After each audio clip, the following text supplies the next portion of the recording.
आज हम लोग चैप्टर 9 हाइट एंड डिस्टेंस के कॉन्सेप्ट को समझेंगे। तो पहले इसके जितने भी टर्म होते हैं उसे जान लेते हैं। तो फर्स्ट है line of sight. Line of sight क्या होते हैं? तो when an observer looks from a point O, कोई आदमी अगर पॉइंट ओ पर, यहाँ पॉइंट ओ माने पर खड़ा है और यहाँ कोई चीज़ है जो पॉइंट पी पर है और यहाँ से खड़ा होकर वो देख रहा है, तो ये जो लाइन होगा, then the line O P, ये जो लाइन ओ पी का होगा वही लाइन ऑफ साइट होगा। इसे हम लोग क्या बोलेंगे? Line of site.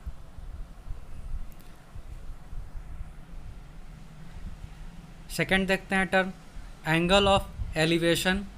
तो एंगल ऑफ एलिवेशन क्या होता है? तो बहुत ही ईजी है। कोई आदमी एक पॉइंट ओ पर खड़ा है और ऊपर की तरफ कोई पॉइंट पी है और यहाँ से इसे हम लोग मिला दिए, तो ये क्या हो गया? ये तो हो गया line of sight. Line of site. और ये मान लिए क्या है? एक्स एक्सिस है। तो ये जो एंगल बनाएगा, अगर कोई आदमी ओ पर खड़े होकर पी की तरफ देख रहा है, तो एक्स ओ पी यहाँ जो एंगल बनेगा इसे ही हम लोग क्या बोलते हैं? Angle of elevation. यही चीज़ यहाँ लिखा हुआ है।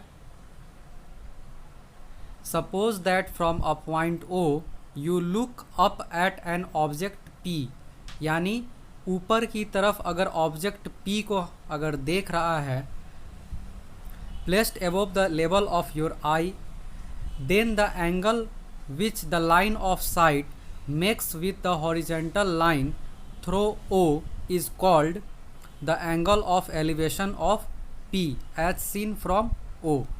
देखिए यहाँ ये क्या हो गया? ओ एक्स जो हो गया ये हॉरिजेंटल लाइन हो गया, ये अभी जस्ट बताया ये लाइन ऑफ साइट हो गया, और ये क्या है? ओ हो गया, ये एक्स है, ये पी है। तो ये जो एंगल जब ऊपर की तरफ खड़े होकर देख रहा है, तो ये पी ओ एक्स या फिर एक्स ओ पी, यहाँ जो ये एंगल बन रहा है इसे ही हम लोग एंगल ऑफ एलिवेशन बोलते हैं।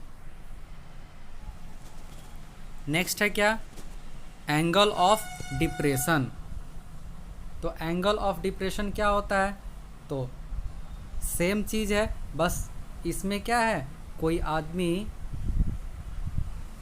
पॉइंट ओ पर खड़े होकर नीचे की तरफ अगर देखें, नीचे कोई चीज़ पी है, अगर मान लिए हम छत पर खड़े हैं पॉइंट ओ पर और नीचे की तरफ रोड पर कोई बाइक जा रही है उसे हम देख रहे हैं, तो ये जो हो गया ये क्या हो गया? ये तो हो गया ओ ए जो हो गया ये हॉरिजॉन्टल हो गया, और ओ से पी सीधा समझिए कि छत पर खड़े होकर अगर हम नीचे किसी वस्तु को देख रहे हैं, तो तब ये जो एंगल बनेगा ए ओ पी पर जो एंगल बनेगा, ये नीचे की तरफ देख रहे हैं, तो ये तो हो गया लाइन ऑफ साइट। देखने वाला हिस्सा क्या होता है? Line of site.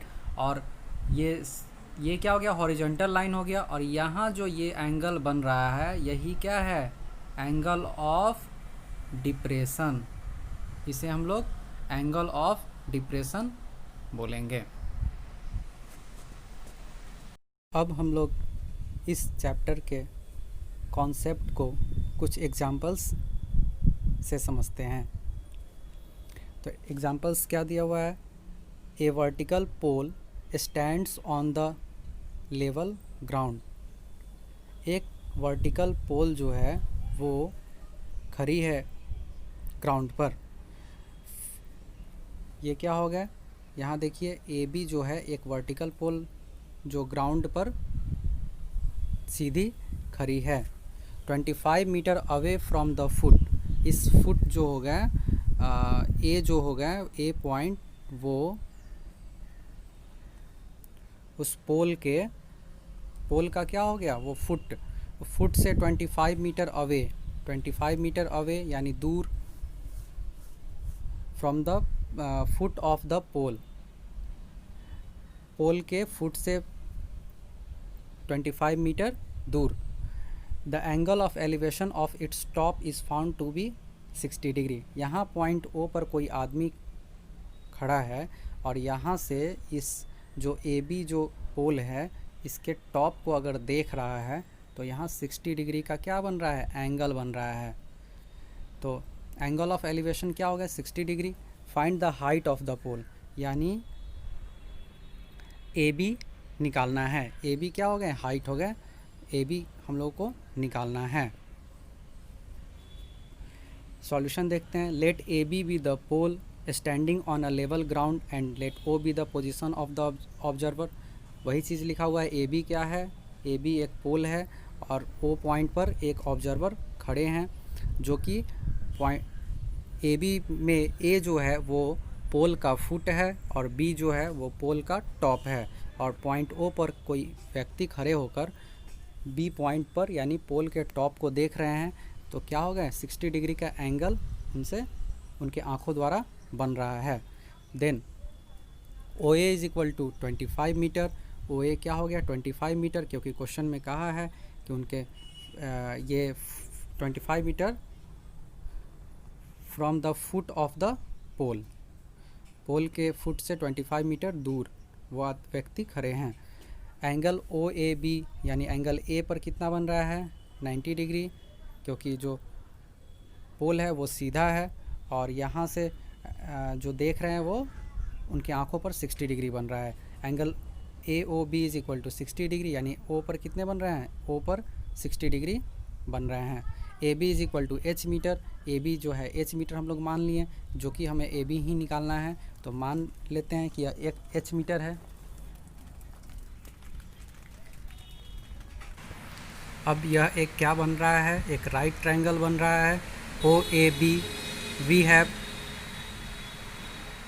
यहाँ देखिए A B by O A is equal to tan 60 degree. यहाँ हम लोग tan को ही क्यों लिए हैं, क्योंकि इस राइट ट्रायंगल में ये क्या हो गए, ये परपेंडिकुलर हो गए और ये क्या हो गए, बेस हो गए। तो हमें परपेंडिकुलर, बेस और परपेंडिकुलर दो चीज़ पता है। ट्रिगोनोमेट्री चैप्टर के फर्स्ट ही चैप्टर एक्सरसाइज में बताया गया था कि tan theta is equal to क्या होते हैं, P बाई बी होते हैं। तो यहाँ आप लोग ध्यान दीजिएगा, जैसा क्वेश्चन दिया रहेगा उस क्वेश्चन में जो चीज़ दिया रहेगा उसी अनुसार हम लोग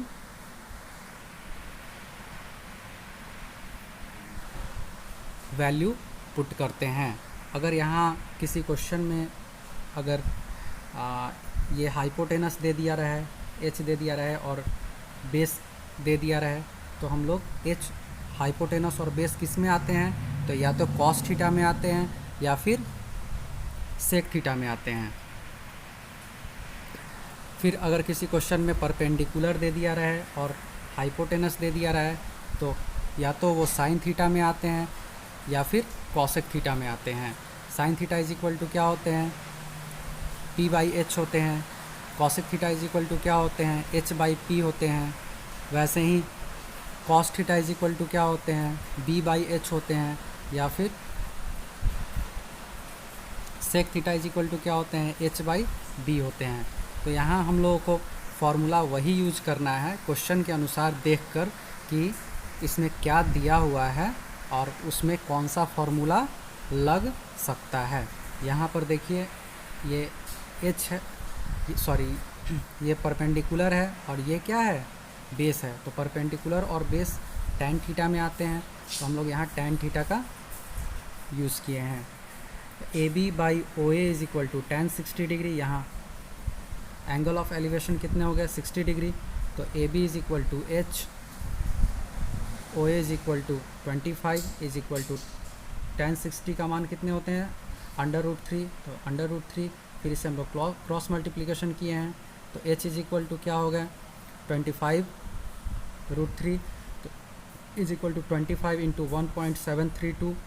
√3 का वैल्यू आपको क्वेश्चन में पहले दिया रहेगा एग्ज़ाम में, तो इसे कैलकुलेट करेंगे तो 43.3, इसलिए जो हाइट हो गए height of the pole is 43.3 metre.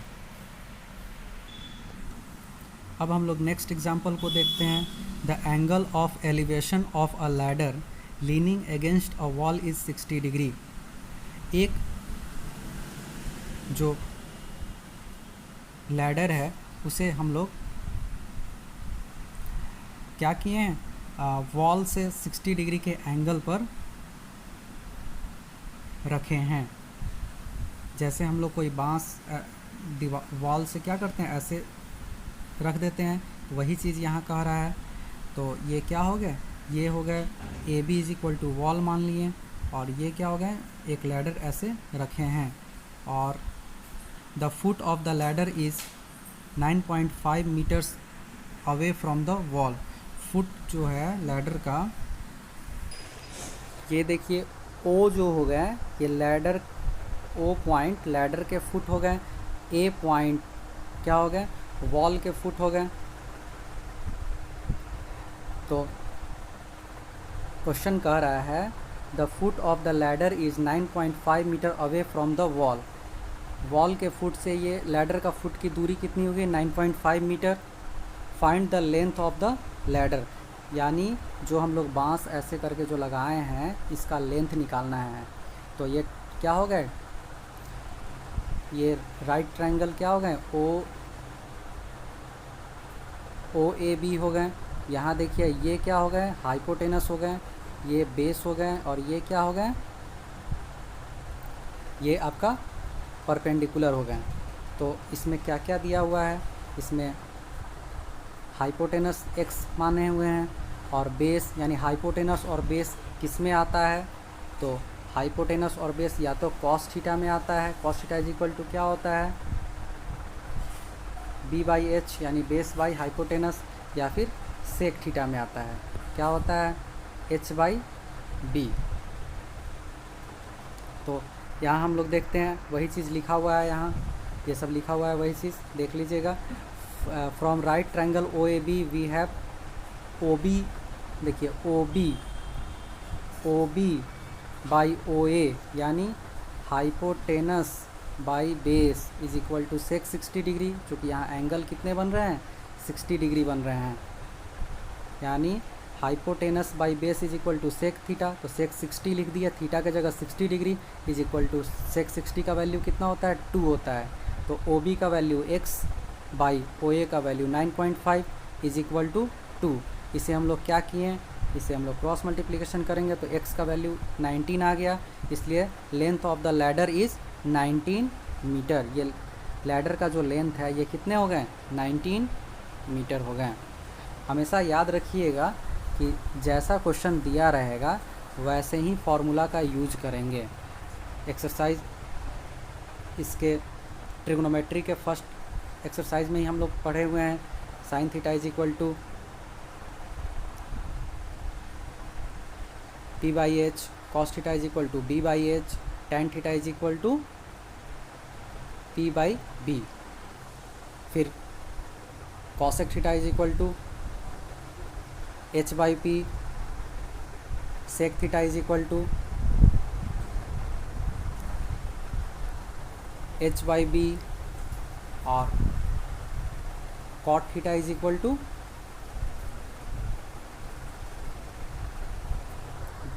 b by P.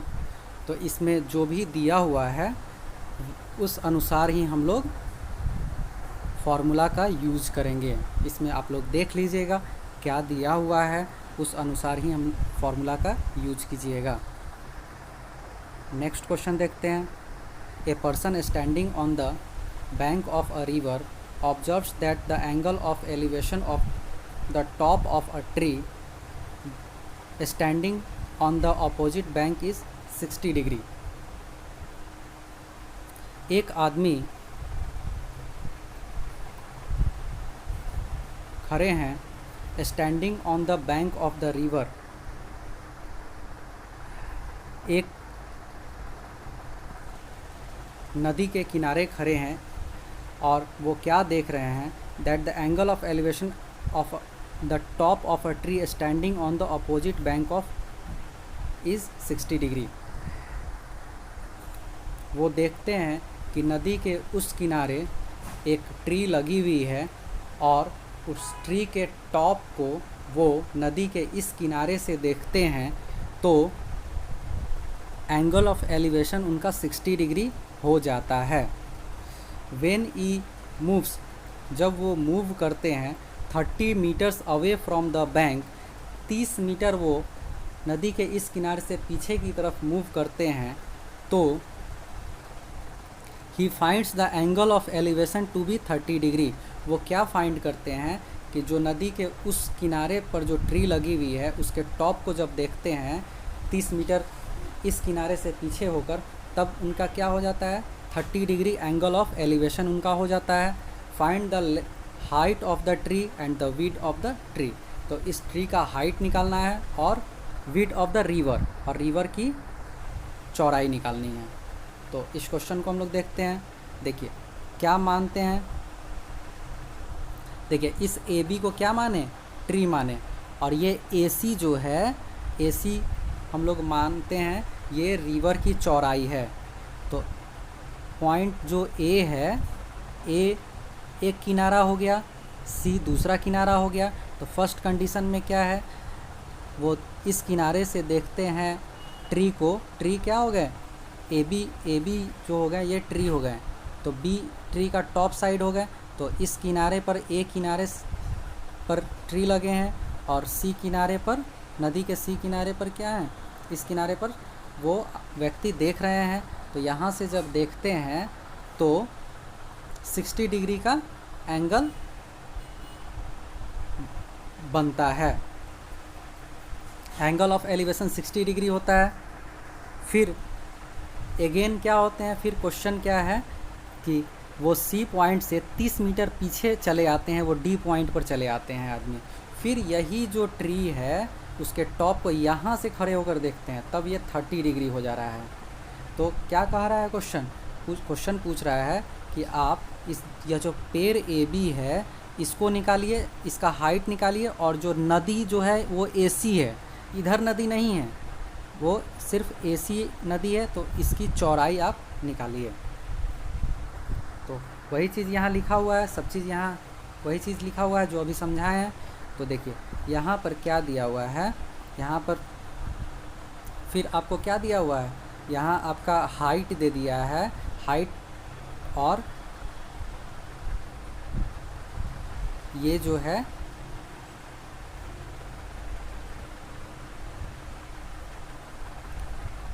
ये आपका पूरा लेकर चलेंगे तो क्या होगा, एक बार पूरा लेकर चलेंगे फिर आगे हाफ लेकर चलेंगे। तो ये क्या हो गए, बेस हो गए, हाइट हो गए और बेस हो गए। तो हाइट और बेस किस में आते हैं, tan थीटा में आते हैं। tan थीटा बराबर क्या होता है, P/B होता है, ठीक है। तो यहाँ हाइट हो गए, हाइट मतलब परपेंडिकुलर हो गए ये, और ये B बेस हो गए। तो AB/AD is equal to tan 30 degree. यहाँ चूँकि इस पूरा को लेकर चले हैं तो पहले इसको लेकर चलेंगे 30 डिग्री वाले को, और जब हाफ लेकर चलेंगे तो 60 डिग्री वाले को लेकर चलेंगे। तो tan 30 का मान कितना होता है, 1/√3।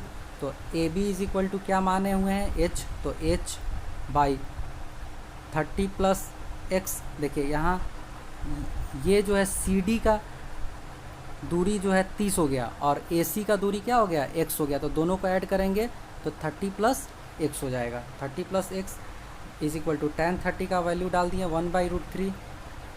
तो इसे फिर हम लोग क्रॉस मल्टीप्लिकेशन किए तो क्या हो गए, 30 plus X is equal to H/√3। तो X is equal to H/√3 minus 30, ये इक्वेशन 1 मान लिए। ये x का वैल्यू क्या आ गया, h√3 माइनस 30। फिर इन ट्रायंगल, अब हम लोग किस ट्रायंगल में ले रहे चलते हैं, इन ट्रायंगल CAB। देखिए यहाँ देखिए CAB। अब छोटे वालों को लेकर चलते हैं, यहाँ नदी के दोनों किनारे को लेकर चलते हैं। पहले पूरे को लेकर चले थे, अब नदी के दोनों किनारों को लेकर चलते हैं। तो फिर क्या हो गया, ये h जो हो गया ये हाइट हो गया यानी परपेंडिकुलर हो गया, और ये क्या हो गया, AC is equal to base हो गया यानी x। तो x का वैल्यू हम लोग को पता है, इसको पुट करेंगे तो AB/AC is equal to tan 60 degree.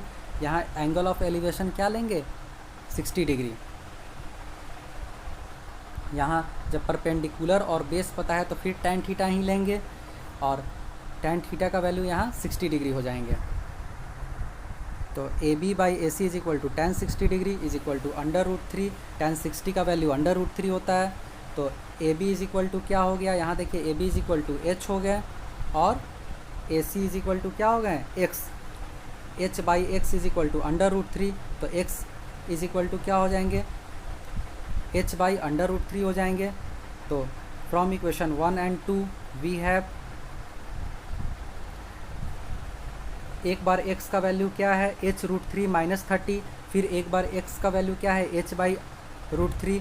तो क्या हो गया, दोनों x का ही वैल्यू है, इसलिए लिख सकते हैं h√3 minus 30 is equal to h/√3। तो इसे हम लोग क्रॉस मल्टीप्लिकेशन करेंगे तो देखिए h इंटू √3 हो जाएगा। तो √3 इंटू √3 क्या हो गया, 3 हो गए। इसलिए एक बार ये √3 से h√3 मल्टीप्लाई करेंगे, फिर एक बार माइनस 30 में करेंगे।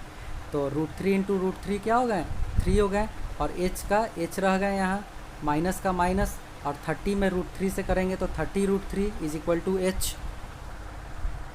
फिर 3h, इधर का h को हम लोग लेफ़्ट साइड में लेकर आएंगे तो माइनस h, इधर 30√3 को राइट साइड में ले जाएंगे तो प्लस 30√3। तो 2h इज इक्वल टू 30√3, इसलिए h is equal to 30√3/2 is equal to 15√3। तो putting h is equal to 15√3 in equation 2। अब h का वैल्यू जो 15√3 है उसे हम लोग इक्वेशन 2 में रखते हैं। इक्वेशन 2 क्या है, x is equal to h/√3। तो ये तो हाइट निकल गया, एक का तो आंसर निकल गया, हाइट निकल गया। अब हम लोगों को क्या निकालना है, ये नदी की जो चौड़ाई है AC निकालना है। तो AC इज इक्वल कैसे निकलेगा AC, तो यहाँ देखिए ये जो h का वैल्यू है ये इक्वेशन 2 में रखें तो x इज इक्वल टू 15√3/3। तो इसे हम लोग √3 से √3 कैंसिल हो गया तो 15 हो गया। तो हाइट ऑफ द ट्री क्या हो गए, 15√3 मीटर। तो √3 का वैल्यू क्वेश्चन में दिया रहेगा आप लोग को एग्ज़ाम में, तो √3 का वैल्यू यहाँ पुट कर दीजिएगा, मल्टीप्लाई कर दीजिएगा। तो ये क्या हो गया, ये हाइट हो गया। अगर क्वेश्चन में नहीं दिया रहा है तो 15√3 करके ही आंसर लिख दीजिएगा। और विड्थ ऑफ द रिवर का जो चौड़ाई हम लोग x माने हुए हैं, तो विड्थ क्या हो गए, विड्थ जो हो गए वो 15 मीटर। यहाँ x का वैल्यू 15 हो गए, तो क्या हो गए, हाइट ऑफ द ट्री 15√3, और इसे कैलकुलेट करने पर 25.98 हो गए। और विड्थ ऑफ द रिवर क्या हो गए, विड्थ जो हो गया रिवर के वो 15 मीटर हो गए। थोड़ा आप लोग इसे ध्यान से देखिएगा, नहीं समझ में आए तो 2 बार 3 बार देखिएगा, आराम से समझ में आ जाएगा। फिर जो एक्सरसाइज का जो क्वेश्चन है उसका जो आंसर हम लोग नेक्स्ट वीडियो में देखेंगे।